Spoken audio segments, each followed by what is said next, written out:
Abrir por el puro gusto y al azar el Quijote y lees. Aquí yace el caballero, bien molido y malandante, a quien llevó Rocinante por uno y otro sendero.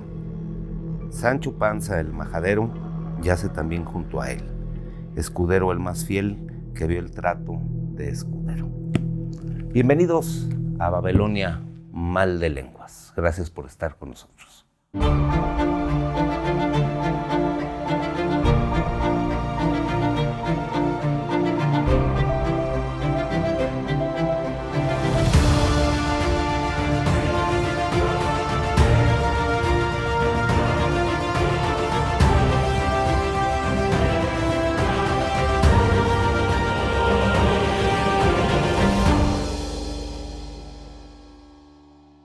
Y agradeciendo, como siempre, su compañía, seguimos la charla aquí en Babilonia Mal de Lenguas, ya lo sabe, desde el Museo Escárcega para la señal que va más de Radio y Televisión de Aguascalientes. Y antes de cualquier otra cosa, pues darle la bienvenida a nuestro invitado de esta noche, el licenciado Juan Ángel Pérez Talamantes. Juan, ¿cómo estás? Agustín, muy bien. Muchas gracias por la invitación, pues muy distinguido y encantado de estar aquí con ustedes. Agradecidos y bueno, como siempre saludo a mi compañero en la conducción, ¿qué tal? El doctor Víctor Manuel González Esparza. Aquí Víctor, andamos, Agustín. aquí andamos, seguimos platicando. Y bienvenido, Juan. Gracias, Víctor, muy amable, un gustazo. Y bueno, pues entrando en materia, Juanín, no es precisamente un gesto de cortesía y me lo dispensarás, pero hablar contigo nos remite siempre a la figura de tu señor padre, el doctor Alfonso Pérez Romo. Y bueno, quienes tuvimos el gusto y el placer de tratarlo, sabemos de su amplio interés por los asuntos de la cultura, de su profundo conocimiento, pero bueno, quienes tenemos el gusto de conocerlos de manera más estrecha, siempre nos hacemos la pregunta, ¿cómo fue convivir con el doctor Pérez Romo? No, bueno, pues probablemente no sea yo el más indicado para hablar de mi padre por ser su hijo, pero lo haré con mucho gusto y trataré de reflejar detalles que a lo mejor pueden ser del interés de ustedes y de la gente que lo conoció y que tuvo vivencias con él también. Mi padre nació en Parral, nació en un lugar pequeñito que se llama la Estación Vaca. Apenas existen en los mapas todavía, pues, pero digo, nació en el hospital en Parral, pero mi abuelo vivía ahí en Estación Vaca, un niño con una infancia, pues él contaba que con carencias. De hecho, en su libro Galicia, un derrotero sentimental, sí, ahí viene muy bien narrado todo su infancia, y recuerda él con mucho cariño a un auxiliar que tenía mi abuelito, que se llamaba Tiburcio y le decían Bucho, y le hacía sus juguetes con latas de sardinas y jugaba, y corcholates, jugaba a la tierra, pues como juegan todos los niños, en su casa en Parral, Chihuahua. Y recordaba él esos años con mucho... Tu abuelo que había llegado, pues justamente... Mi abuelo era español, en condición de indiano. Uh-huh. Y bueno, yo me acuerdo porque tuve la deferencia de que tu papá me regalara ese libro sobre Galicia, sí, una edición muy bonita de la Universidad Autónoma de Aguascalientes, pero bueno, finalmente él se traslada aquí, tú naces aquí, ¿ya nacen todos ustedes aquí? Sí, sí, todos somos originarios de Aguascalientes. Yo nací en la Ciudad de México por alguna cuestión de orden médico de mi madre, pero a los 3-4 días o la semana... Ya estabas aquí, en Aguascalientes. En esta gloriosísima tierra. Y sí, que dicen de Dios y la Virgen, ¿no? Sí. Oye, Juanín, bueno, pues finalmente hay vivencias de toda naturaleza. Tu padre dejó alumnos, dejó discípulos, dejó compañeros de trabajo, dejó también muchos compañeros del medio taurino, que es otra sí, de las pasiones que te heredó. Por ahí no hace mucho vi una foto de tu papá toreando de práctico en la Plaza San Marcos, sí, muy joven, lo cual luego me remite a ti un poquito más joven, tendría 20 y tantos años y un parecido espectacular, porque, bueno, finalmente yo soy y Víctor somos de esa generación donde la gente de 50, 55 años se nos hacía mayor. Y ahora, bueno, que tenemos esa edad, nos sentimos muy jóvenes, Pero sí tenemos la figura de una persona que conocimos ya de edad, ya muy involucrado con los asuntos de la universidad, Sí. muy involucrado con los asuntos del Instituto Cultural, donde tú también estuviste, Víctor, por Sí, cierto. sí, pero bueno, yo creo que el legado del doctor es en general para la cultura en el Estado, ¿no? Yo pienso que ahí es donde el doctor pues se singulariza, ¿no? Le da también el carácter de instituto, porque antes era una casa de Es cultura. correcto, él fue el primer O sea, lo director del institucionalizó y además de una manera que le permitió hasta la fecha mantenerse, me parece que en una figura incluso jurídica muy adecuada, ¿no? Como un organismo descentralizado. El tema de orden cultural, les voy a dar un dato, les voy a comentar Sí, o adelante. confesar un dato muy Adelante. personal de mi padre. Mi padre quería ser arquitecto. Y bueno, pues aquí no había universidad en Aguascalientes. Ellos llegaron aquí por ahí de los 1931, aquí a Aguascalientes. Y pues, apenas con unos 5 o 6 años llegó aquí a Aguascalientes mi padre. Pero cuando entró o cuando estuvo en edad de estudiar, de elegir profesión, como que no encontró una libertad o un apoyo absoluto en su familia para hacer lo que él quería o lo que él quería estudiar. Mi abuelo y mi abuela insistieron en que fuera médico. Médico, ¿verdad? Claro. Porque era la profesión de moda, Víctor, y era el tema que Sí. Los padres se preocupaban porque sus hijos tuvieran éxito en sus vidas y pues ellos consideraban que ese era el tema, ¿no? Que esa era la forma de ayudarles. Y los dos hermanos, mi tío Ramón y mi padre, estudiaron medicina. Don Ramón también fue médico. Entonces estudiaron medicina y mi padre nunca quitó el dedo del renglón de las cuestiones artísticas ni del tema cultural. Le gustaba dibujar, le gustaba pintar y tenía muchas cualidades como artista, pues. Cantar. Bueno, pues eso era parte de su postura. Él era un tipo muy apuesto y además tenía lo mucho hacía muy ángel. bien. Vaya, su conversación era la de un gran seductor y su personalidad era la de un gran seductor también. Sí. ¿Verdad? Qué bien que lo definas así, porque me parece que en muchos sentidos, ¿verdad? Tenía ese... Con una sensibilidad que luego, bueno, traslada a varios de sus hijos, y yo pienso en Ceci, pienso en Poncho, tu hermano, mi amigo muy fue querido. una vena que siempre vimos ahí en la casa, ¿no? Y bueno, no siempre se hereda, porque bueno, vemos en las familias, sobre todo que en las condiciones que nos narras de su llegada de España a un pequeño pueblo y luego su traslado aquí, pues no había como el germen familiar de decir, oye, hay sensibilidad artística. Él la tiene y se la hereda a sus hijos. Fue algo que vimos siempre nosotros en casa, ¿no? Mi papá siempre tuvo biblioteca, siempre escuchaba música, siempre...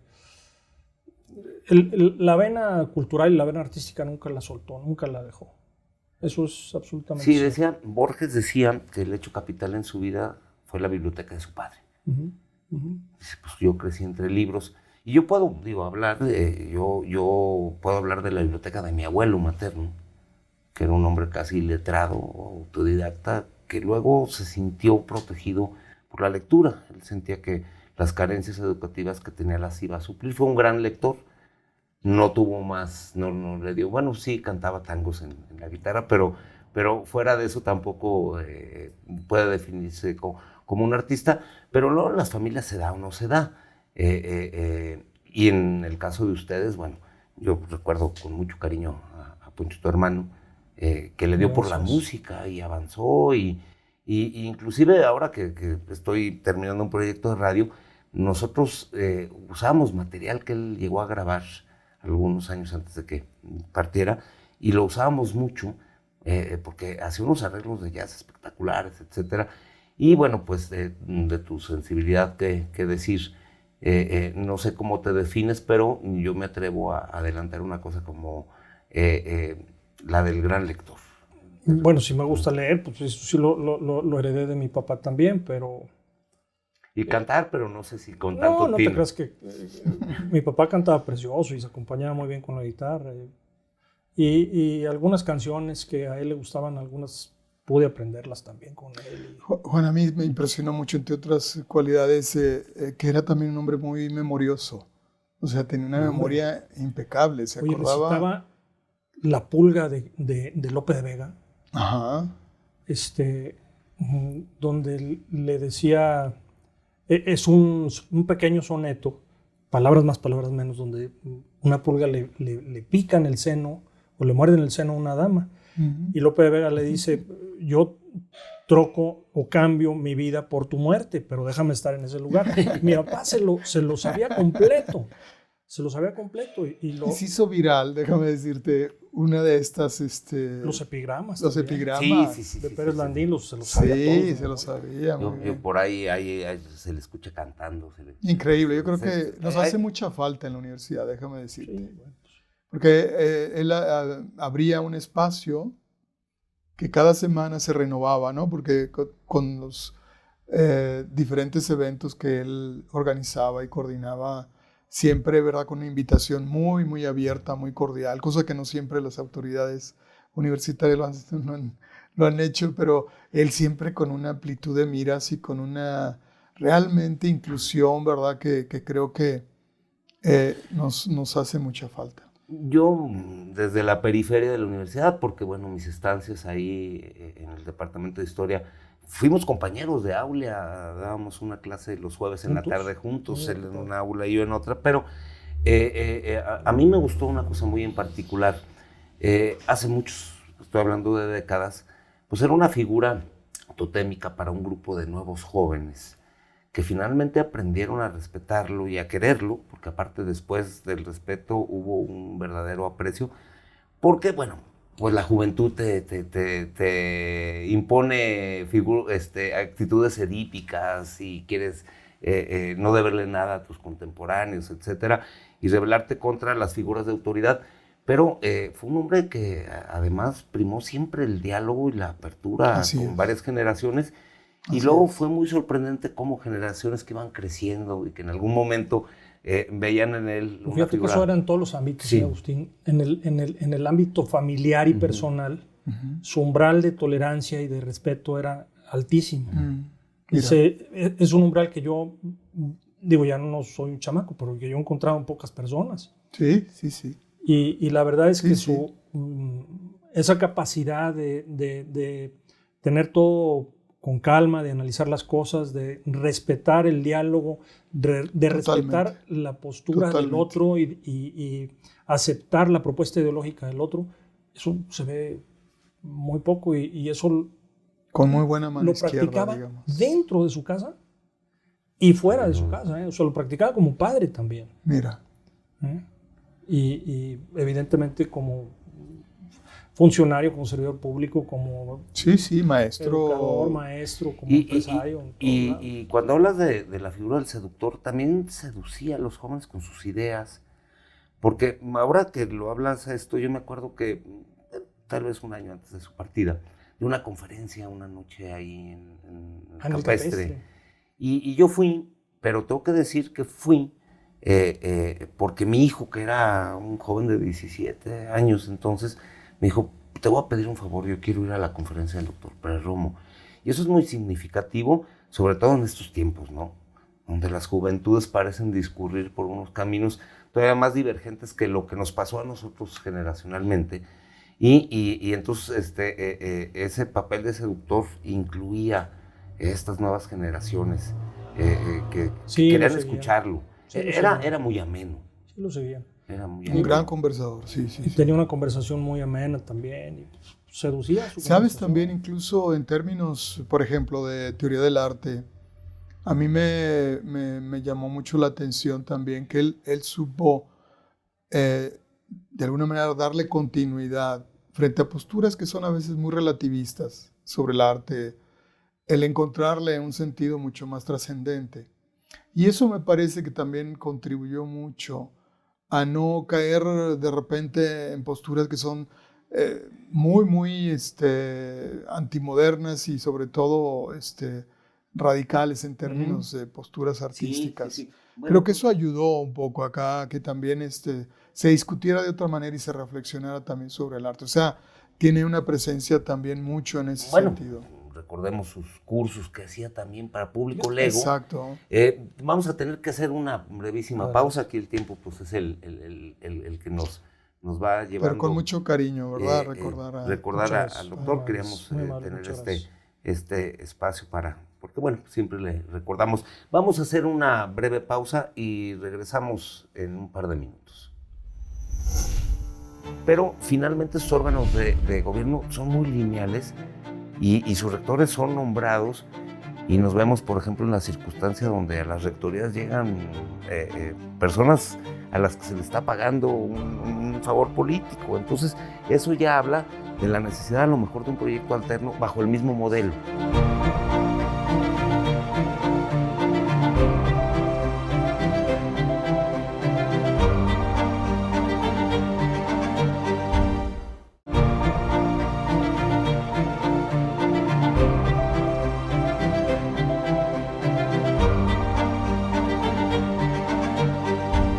Continuamos en Babilonia Mal de Lenguas con el licenciado Juan Ángel Pérez Talamante. Juanín, bueno, pues hemos de dar un salto adelante porque cuando se abren estas conversaciones tan amenas, el problema es tratarlas de embotellar, de enlatar en tiempos televisivos. Y bueno, pues finalmente, de las muchas vocaciones del doctor, de las muchas pasiones, tenemos la taurina que también te heredó, pero tenemos también una trayectoria universitaria. Él es uno de los fundadores y de los animadores de la creación, el crecimiento y el desarrollo de esta gran universidad que está cumpliendo 50 años justo este año, la Universidad Autónoma de Aguascalientes, donde estudiaste y donde has hecho carrera, ¿no? Sí, claro. Tengo la fortuna primero de ser egresado de esa casa de estudios, a mucho orgullo, y de ser maestro de la licenciatura en Derecho desde hace prácticamente 30 años. 30 años ya. Sí. Sí.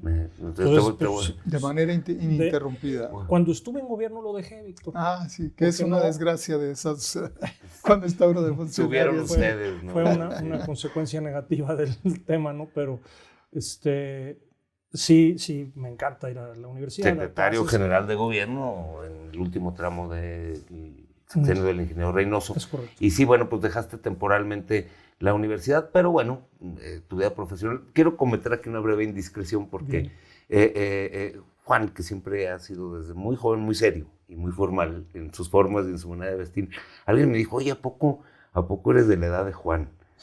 Y dije, no, soy mayor algunos años que Juan, porque aparte coincidimos con los maristas, sí, pero tú ibas 2 o 3 generaciones. ¿Sí? Una generación abajo. 2 generaciones, sí. Entonces, pues digo, ¿para qué me entierro yo el puñal yo solo? Oye, haces una carrera y muy recientemente recibiste el encargo de la encomienda de llevar adelante el patronato de la universidad. Sí, Agustín, fíjate que me invitaron y me eligieron los integrantes del patronato como presidente del patronato de la universidad. Yo creo que, mira, la universidad es un gran proyecto social y ha transformado tremendamente Aguascalientes. Nadie puede entender el Aguascalientes de hoy sin la Universidad Autónoma de Aguascalientes. Tiene ya más de 86,000 egresados. El otro día nos daba el dato, Andrés Reyes, decía 86,000. Digo, el impacto evidentemente es monumental, contando con que antes aquí la educación superior, bueno, había que irla a buscar. Claro, había que salir fuera. Pero imagínate esos 86,000 y el entorno de esas personas, pues el entorno familiar y los empleos directos e indirectos que las empresas y la profesionalización de todas las actividades, ¿no? Claro. Eso yo creo que es también una de las y el crecimiento de los seres humanos, de las personas también que han... totalmente. Y mi papá decía, perdona que los interrumpa, mi papá decía que la universidad es lo que en poco tiempo genera más valor agregado, aunque esté mal dicho el tema, a las personas. Te los transforma en 5 años. A una persona la facultan a que le abra el abdomen a otro cristiano y no se te muera. Así es. Sí. O que levante un puente y no se te caiga. Sí. Entonces, totalmente. Y bueno, estamos justamente en el 50º, pero bueno, finalmente hay que pensar en aquel grupo de personas visionarias que vieron que los jóvenes de Aguascalientes necesitaban educación, que la sociedad se estaba dinamizando, que el Estado mismo pues aceleraba el proceso de urbanización y que aquel Instituto de Ciencias, bueno, pues se le quedaba demasiado chico y bueno, pues hace justamente 5 décadas tenemos una universidad que yo me acuerdo cuando CEU eran 10 aulas, me acuerdo perfectamente, y tenían 5 carreras, 6 carreras, y ahora la oferta es de decenas de licenciaturas, más de 60 carreras, maestrías, doctorados, la extensión universitaria, un asunto donde inclusive el doctor reparó mucho porque decía, bueno, no todo el mundo puede venir por muchas circunstancias a la universidad, pero puede abrevar de los conocimientos, entonces su famoso diplomado. Sí, hizo muchos diplomados, y eran los diplomados, alguna vez lo comenté con Víctor, eran para personas o que no podían, por razones obvias de su ocupación, su trabajo, o que ya no calificaban para poder entrar a la universidad por sus estudios. Normalmente mujeres que necesitaban seguir preparándose. Que solamente terminaron la secundaria o la primaria o el bachillerato y nunca decidieron estudiar una licenciatura. Y les abrieron estas extensiones universitarias con mucha formalidad, es decir, con planes y programas de estudio. Sí, claro. Y se daban los sábados, y al terminar cada curso de estos de extensión, se programaba un viaje para conocer in situ los lugares que se habían estado analizando y comprobar los conocimientos pues, que se habían adquirido por las personas. Viajaron, hicieron el camino de Santiago de Compostela, viajaron a Grecia, viajaron a Estados Unidos, en fin, viajaron a Sierra Gorda de Querétaro, a Oaxaca. Se lo pasaron bien. Sí, no se la pasaron bien. Además muy práctico también. Y bueno, también había un poco las salas prácticas de gente que aprendió oficios o que perfeccionó oficios y que sin calificar para decir, bueno, pues yo tenía trunca mi primaria. Estamos hablando de justamente del paso de una ciudad muy pequeña, muy provinciana, a una metrópoli que, bueno, ahora, no sé, podemos contar 20 universidades o más, entre las públicas. Más de 50. Y las privadas, digo, de... No sé si todas sean universidades, pero bueno, están registradas como tales. Sí. El asunto es que hay mucha confusión, pues, si se ha generado mucha confusión, sí hay que decirlo. Hay que aclararlo, claro. Pues claro. Porque, digo, la Universidad Autónoma de Aguascalientes, y lo digo con todas sus letras, es el espejo en el que pueden reflejarse cualquier esfuerzo de educación superior en el Estado. Cualquiera, ¿eh? Totalmente, sí. Y han proliferado casas de estudio, universidades que ven inclusive como negocios de cash out. Invierten un poco, unos pocos años, las hacen crecer tantito y las venden, retiran su dinero y se van. Y hacen negocios. Sí, desmantelando muchas veces instituciones, ¿verdad? Que yo creo que es instituciones totalmente conocimiento y a la juventud. Y a los jóvenes. O algunas casas que llegan con una franquicia de un lugar remoto y ofrecen 2 cosas así, un poquito de alguna calidad. Y bueno, evidentemente los mercados laborales y los mercados académicos también son muy transparentes en ese sentido. Sabemos lo que puede valer un doctorado de la Universidad Autónoma de Aguascalientes o un doctorado de algo que tienen ahí 3 aulas alquiladas, etcétera. Y bueno, se pasa, pero a lo que voy es que, por ejemplo, ya el mismo aparato público, las universidades tecnológicas que han hecho tanto énfasis en la formación, en nuevas tecnologías, etcétera, ya la oferta pública es grande. Hay que también hablar del Instituto Tecnológico de Aguascalientes, que es especializado en las ingenierías, en asuntos más técnicos, también tiene muchas décadas ofreciendo en otras dimensiones, sobre todo en el ya cubierto esa demanda con enorme éxito. Sí, cómo no. Y además muchos egresados también son los que han hecho posible ahí la parte de la industrialización en Aguascalientes. Yo tenía una pregunta, Juan, a ver, espero no comprometerte mucho en términos por la figura también que tienes ahora. Pienso que frente a precisamente el crecimiento sobre todo de oferta educativa en educación superior, que hablamos de veras de más de 50 instituciones, que si no sería ya oportuno que la propia Universidad Autónoma de Aguascalientes decidiera crecer de manera mucho más sistemática. Sé que es algo que implica muchísimas cuestiones, gestión de recursos, etcétera, pero me parece, como bien dices, es un referente obligado a la universidad. Yo creo que es algo que esa calidad que ha instrumentado en todos los procesos, que quizá podría, en un momento dado, al crecimiento también de la demanda, tener una mayor oferta, porque sigue siendo de una universidad de 18,000, un poco Sí, pero estudiantes. mira, yo creo que todas las instituciones, absolutamente todas, tienen, como llaman ahora, áreas de oportunidad. Sí. Es decir, todas se pueden ir perfeccionando y todas pueden ir satisfaciendo demandas históricas que la realidad les va reclamando. Pero también creo que es sano que las instituciones tengan un límite. Es decir, que surgen con una planeación estratégica y con una posibilidad de atender cierta demanda. Yo no sé si haya sido del todo un acierto el que hubiesen hecho el campus sur de la universidad. Uh-huh. La universidad creo que estaba diseñada, planeada para 15,000 estudiantes, no más. Se pueden hacer nuevas universidades públicas, se han hecho, pero creo que la salud de la universidad, desde el punto de vista financiero, tendrá mucho que ver con ese tipo de planeación, con ese tipo de crecimiento que puede tener. Sí, porque vemos ejemplos, no sé, Guanajuato, Zacatecas incluso, no se diga la Universidad de Guadalajara. Todas han optado por un crecimiento a veces muy poco controlado, efectivamente. Exponencial, campus en todos lados. Guanajuato sí, tiene... pero la UDG, que vas a Tepa, que vas a Lagos, tiene facultades. Pero la calidad no sé efectivamente hasta dónde, quizá algo medio. Y su tema, no, la calidad puede ser buena, no, sin ningún prejuicio hay que decirlo, pero el problema es, vean las finanzas. La salud financiera, que es un problema. El futuro de los maestros, el futuro de sus sindicatos. Nuestra Universidad Autónoma de Aguascalientes pues, seguramente tiene una carga histórica, laboral, sí. En términos jurídicos, pues, significativa, importante.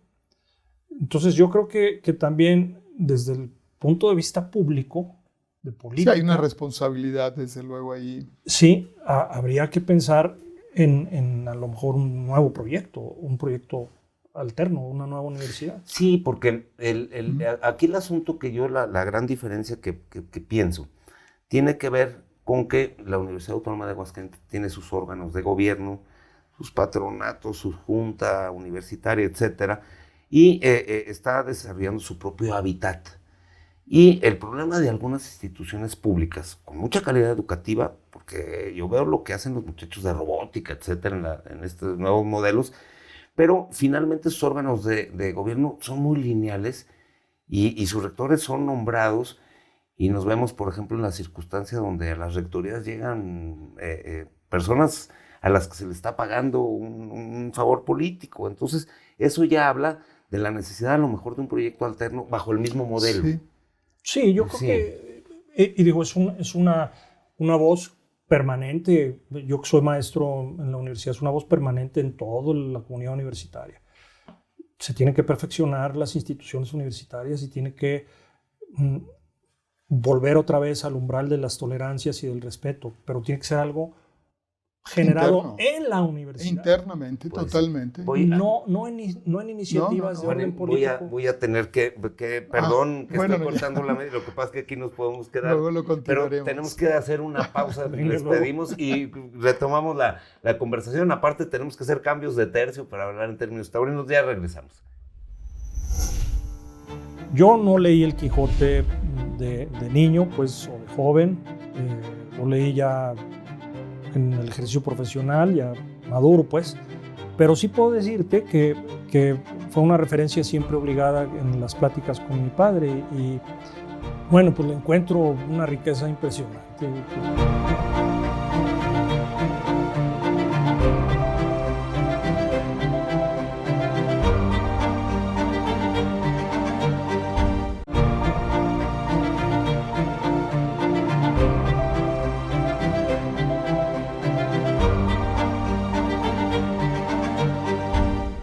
regresamos a Babilonia Mal de Lenguas. Y bueno, pues seguimos con la charla, pero vamos a introducir aquí un punto taurino. Y recordarás, Juanín, un día que estaba tureando Manolo Martínez y le tocaron los 3 avisos. Y la gente estaba muy enojadísima porque decían, pero bueno, los tiempos a veces mandan en estos asuntos. Y evidentemente, ya lo decíamos en el corte, podíamos seguir hablando del doctor Pérez Romo, no 1 hora, sino muchas horas, de la universidad, no una, sino muchísimas horas. Pero quiero aprovechar que estamos abriendo el diálogo y abrir el diálogo quiere decir que nos imponemos de alguna manera la tarea pendiente de seguirlo y continuarlo. Pero bueno, pues yo quisiera aprovechar que estás con nosotros para un asunto que me llamó siempre mucho la atención y que también viene seguramente de tu señor padre, la vena cervantina y sobre todo la atención con la que has leído el Quijote, los aparatos críticos, un montón de desarrollo. Estamos hablando, bueno, primero del escritor más grande de la lengua castellana, del Don Miguel de Cervantes, y de su obra que está considerada, bueno, pues como la primer gran novela moderna, Claro. y como el modelo de toda la narrativa posterior a su edición, que es de 1605. La primera parte 1605 y la segunda 1615. 15, un año antes de su muerte. Es correcto. Entonces, bueno, pues yo inclusive he tenido la fortuna de que he recibido algunos estudios muy interesantes, porque, bueno, las exégesis de estas obras tan grandes, y por eso son tan grandes, es que se pueden interpretar cada generación y buscarles nuevas lecturas, y buscarles nuevos significados, nuevas venas, y aún ahora mismo no sabemos bien a bien si el No hay Quijote es todavía nada definitivo. una obra burlesca o es una obra que disfrazada de sátira esconde verdades muy profundas y que sigue dando y seguirá dando de qué hablar como todos los grandes clásicos. Sí. ¿Cómo llegaste al Quijote? Bueno, pues mira, yo no leí el Quijote de niño, pues, o de joven. Lo leí ya en el ejercicio profesional, ya maduro, pues. Pero sí puedo decirte que fue una referencia siempre obligada en las pláticas con mi padre. Y él tenía en su casa de campo y en su casa, en su domicilio particular, tenía siempre una edición del Quijote en su buró. Y todas las noches procuraba leer, seguramente leyó N veces algunos capítulos que le gustaban, que le llamaban mucho la atención. Entonces, en una ocasión llegó a mis manos un libro de César Vidal, un diccionario del Quijote. No sé si te lo he compartido o no, pero ese diccionario me ayudó muchísimo a poder entrarle con más. Entenderle y enfrentar no solamente el castellano antiguo, sino también muchos secretos culturales que no están referidos inclusive en las notas de pie de página. Sí, porque estamos hablando de una obra monumental. Sí. Donde, bueno, pues la intertextualidad es tal que cada vez que se lee, reparas en nuevas cosas. A propósito, Víctor, de una obra, entre algunas, hay por ahí una lista canónica, no del canon occidental al que evidentemente pertenece Cervantes y particularmente, de Harold Bloom, pero digo, hablando ya del canon en general. Pero también hay una lista canónica de estas obras que siempre se citan, hasta por gente que nunca las ha leído. Sí. Porque aparte es parte de la... ya las referencias al Quijote, pues, si no universales, si no generales, pero sí, sobre todo a la gente con intereses culturales.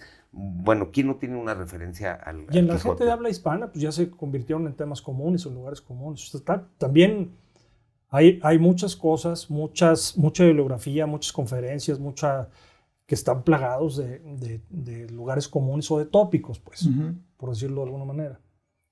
Pero coincido contigo en que hay despachos que están llenos de figuras del Quijote y nunca lo han leído, ¿verdad? Sí, aquí nos pusieron una glorieta con una cita. Sí. Y entonces eso nos hizo más cervantinos a todos, más quijotescos. Bueno, ha aguantado, ¿eh? Sí. Ha aguantado, porque Bueno, todas las... ha tolerado. El Quijote es tan Sí. monumental ¿Cierto? Sí. que ha aguantado hasta algunas versiones. Inundaciones y No, todo un unas poco. versiones cinematográficas, digo. Yo la verdad es que ahora me repele ver un poquito el Quijote de Anthony Quinn. Porque, bueno, pues se vuelve cursi, ¿no? Sí. Y me resonó y no me la voy a sacar todo el día de la cabeza del sueño imposible. Sí. Juan, perdón, pero No, hay, no, hay adelante. la parte de por qué leer al Quijote. O sea, ¿cuál es lo que tú que le encuentras en términos ya de como un lector? Finalmente cada lector le va dando su propia vida, ¿no? Bueno, pues le encuentro una riqueza impresionante, Víctor. ¿Por qué lo leí? Lo leí realmente por imitación a mi padre, porque llegó por él, pues, y llegó por... Claro, sí. ¿Cómo se me facilitó la lectura? Te digo a través de este diccionario, pero evidentemente leer el Quijote no es una tarea sencilla, ni puede ser un tópico o un lugar común, ni tampoco puede ser algo que te distinga, no se trata de eso. El asunto es disfrutar a fondo la creación más importante de la literatura de habla hispana. Y la creó una persona que tuvo una vida azarosísima, que llegó a vivir hasta del juego, maestro. No, bueno, pues el primero combatiente en Lepanto. Digo, estamos hablando Pero de una tuvo de que las... huir al Lepanto, Sí. y eso ya está demostrado, porque la sentencia que lo condena a perder la mano derecha se conoció hasta 1800 y tantos. A los españoles no les gusta que lo refieran. Que lo refieran, porque como que el alcalaíno es prófugo de la justicia. No lo toleran. Y entonces combate... Acuérdate que el gran poderío del Mediterráneo lo vence la Santa Alianza justamente en esa batalla en Lepanto. Sí. A mí me llama mucho la atención porque yo que no soy los templos no son para mí ni siquiera así como atractivo turístico o mucho, pero yo iba frecuentemente en Barcelona a ver el Cristo de Lepanto, porque ahí lo tienen en una de las naves, que es un Cristo que está seguramente por efecto de un cañonazo. Dice la leyenda que eludió. También en Saavedra. ¿Mandé? También en Saavedra. ¿Sí sabías por qué el Saavedra, verdad? No. Bueno, lo leí en un libro que me diste, pero bueno. Porque en magrebí, en árabe, Saavedra o Saavedra significa de brazo tullido. Él no se... Manco. Pues que más que manco estaba inutilizada la mano, pero luego sí, el cautiverio en Argel. Y un hecho muy singular, que él nunca consideró el Quijote su obra mayor. Él siempre pensó que lo de Persiles y Sigismunda, porque dice que fue cuando él cultivó el más alto de los estilos que pretendía imitar de los griegos y de los latinos, y finalmente toda su obra, siendo muy grande, pasa muy a segundo plano comparado con esta obra que es pues un compendio de pero sí hay humanidad. Hay cosas muy importantes que hay que leer de Cervantes. Sí. Bueno, todas las novelas ejemplares. Las novelas ejemplares. Hay una comedia de La Sultana, donde un sultán se enamora de una cristiana, doña Catalina, creo que es doña Catalina de Oviedo, se enamora de una cristiana y le respeta su libertad de culto a una mujer. Y en épocas donde de la mayor intolerancia, sí. Bueno, sí, acuérdense que... Hombre, ve hoy día a las familias, te vas a casar, ¿Y de qué es católico, es judío, es musulmán. Sí. En aquel le respetó la comedia, le respeta su libertad de culto y le respeta su libertad como ser humano.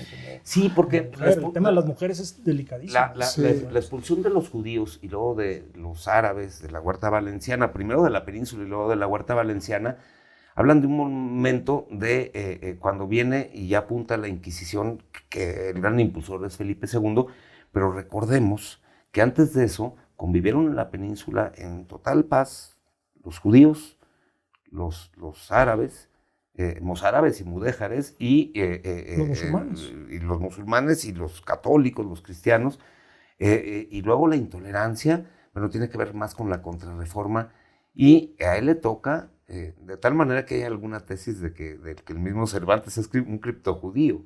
A ver, es que todos los españoles por fuerza, y Sí, tienen ascendencia. Hombre, es una condición natural, histórica.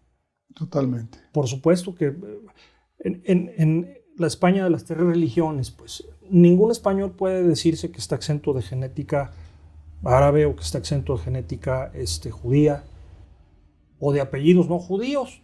Todos los que terminamos en EZ, tú eres hijo de Gonzalo, yo soy hijo de Pedro, son nombres judíos. Son nombres judíos. Sí, evidentemente. Y luego, ahora que hay estudios genéticos, se ha podido comprobar la cantidad de sangre sefardí que llegaron como criptojudíos, porque los judíos no solo tenían prohibido viajar a América, sino tenían prohibido siquiera vivir en España. Y entonces, como con apellidos falsos, llegan aquí. Vía Portugal. Y vía Portugal también se venían para acá. Bueno, Hugh Thomas hace una relación de criptojudíos que con nombres falsos y con sobornos pueden venir a hacer la América, que fue una cosa que se le negó. Recuerden que Cervantes pidió una encomienda. Sí, después de que fue liberado en Argel, anduvo buscando a Felipe II hasta por Lisboa para que le diera chance de venirse a América. Y con una encomienda. Él quería ser encomendero. Y hay novelas también en el sentido de qué hubiera pasado, ¿verdad? Si Cervantes hubiera venido a América. Pero bueno, esa es otra cosa. Pues sí, bueno, ahora que estamos con los la historia fáctica famosa, que dice qué hubiera pasado, sí. Y bueno, pues finalmente no pasó, pero sí hay que recordar que él que fue un hombre de carencias económicas, que ya teniendo fama y teniendo aquella sensación de ser injustamente tratado frente al teatro de Lope, que hizo fortuna. Lope de Vega se lo comió, pues, no había forma de apacarlo. No había manera. Y aparte Lope, a quien se involucra inclusive, si no en el famoso Quijote de Avellaneda, sí por lo menos en el prólogo. Se le atribuye a Lope de Vega el prólogo del... Sí, aunque también dicen que lo hizo que Ginés de Pasamonte y que... No, bueno. Otro sacerdote que estuvo... Hay 40 o 50 autores y ninguna unanimidad, aunque parece que lo que sí hay cierta unanimidad es que respecto a el prólogo, sí hay la intervención de Lope.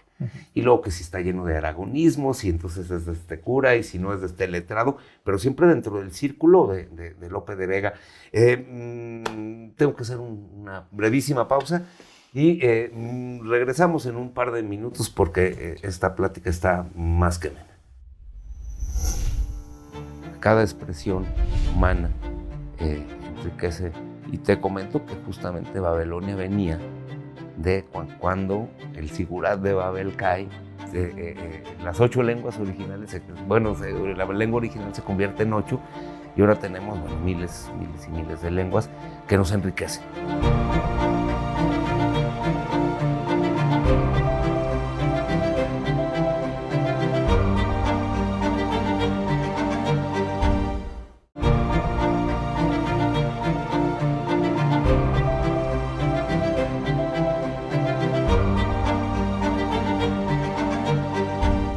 Continuamos en Babilonia Mal de Lenguas. Gracias por seguir con nosotros.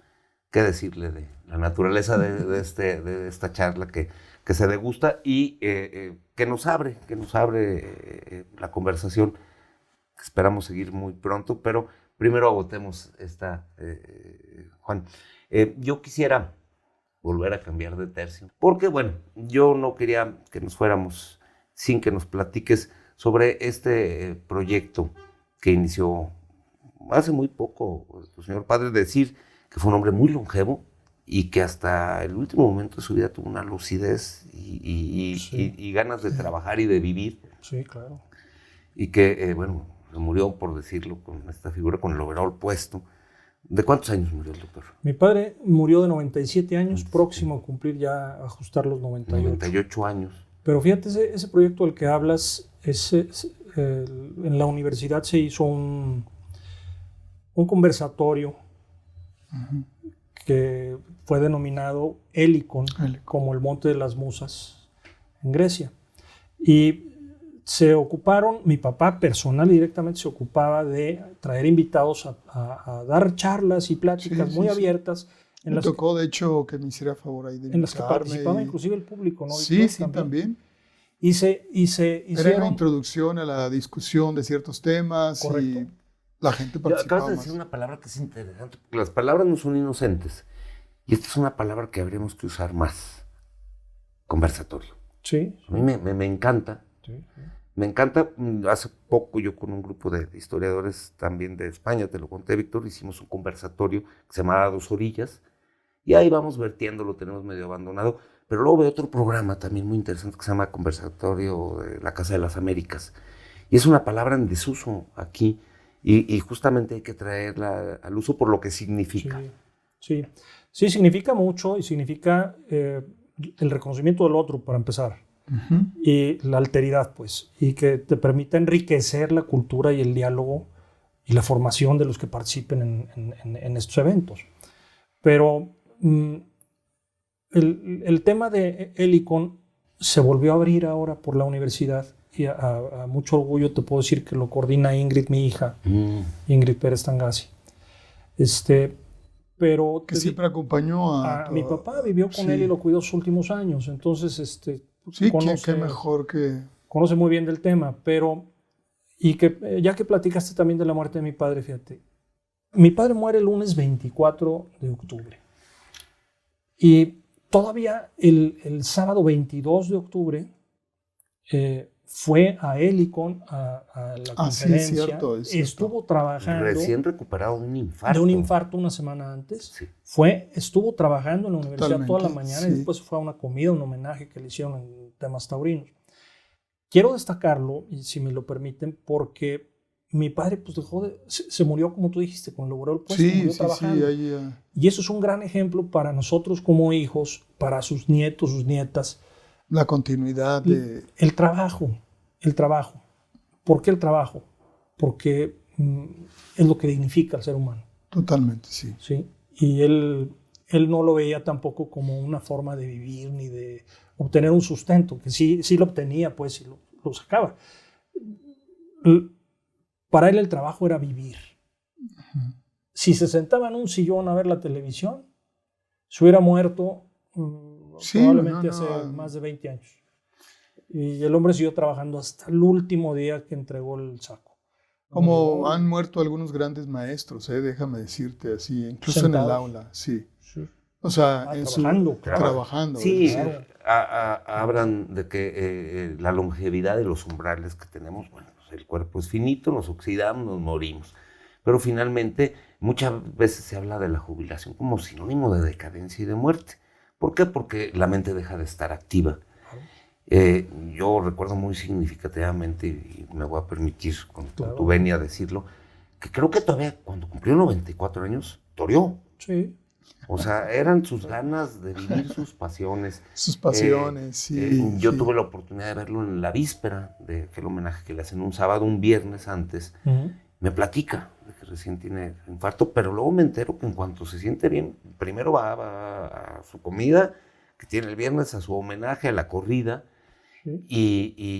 pero que en cuanto el doctor le dijo, pues ya pasó el episodio, pero cuídese, lo primero que hace es ir a la universidad, donde, antes de irnos, yo quiero decir otra cosa que creo que es pertinente, donde está su legado. En vida le hizo un legado muy importante de su biblioteca a la universidad. De hecho, las sesiones, los conversatorios de Helicon se dan en el edificio que contiene la infoteca universitaria. Con el nombre del doctor. La infoteca lleva el nombre de mi padre, la Infoteca Alfonso Pérez Romo. Que además es un espacio muy agradable. Bonito.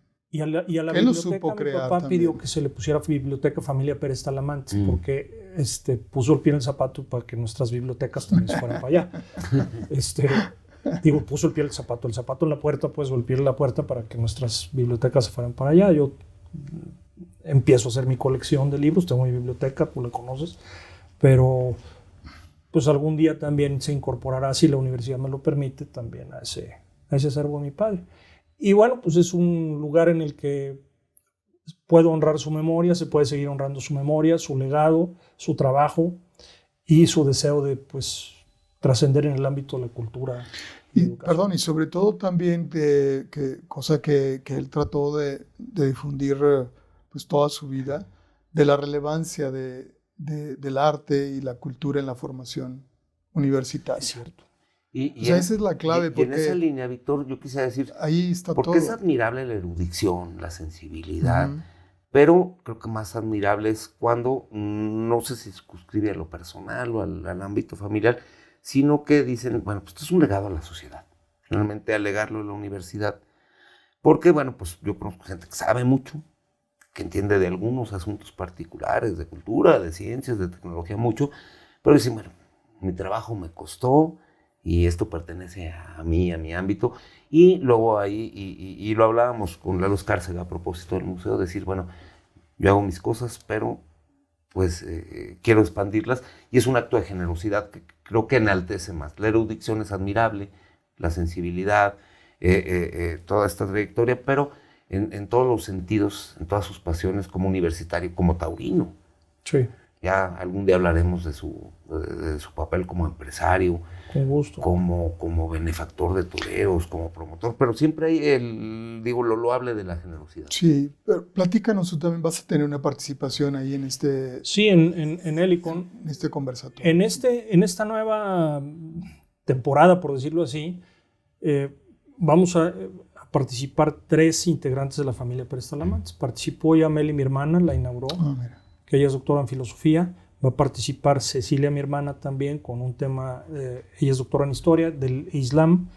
Y yo voy a cerrar el ciclo de conferencias con un tema relativo al Quijote. Excelente. Y la justicia, su experiencia y su vida. Y estos son los sábados, ¿verdad? Los Como sábados. Acostumbraba el doctor ahí. Abierto también. a todo mundo. A todo mundo, no todo mundo. universitarios y no universitarios. Esto es en Ciudad Universitario, es en la Infoteca. Infoteca Pérez Romo. ¿Y es a qué hora? Porque, 11 de la mañana. 11 de la mañana. Y bueno, pues vamos a estar comentándolo también en redes, ya cuando nos tengan haré llegar las invitaciones también. Las fechas, y pues siempre será interesante. Y bueno, queda abierta, y nunca más abierta, por eso yo quería reivindicar el vocablo conversatorio, porque, lo decías bien, no, para bailar tango se hacen falta 2, y se necesita el concurso de las ideas de los 2, y te comento que justamente Babilonia venía de cuando el Sigurat de Babel cae, las 8 lenguas originales, la lengua original se convierte en 8, y ahora tenemos, miles y miles de lenguas que nos enriquecen.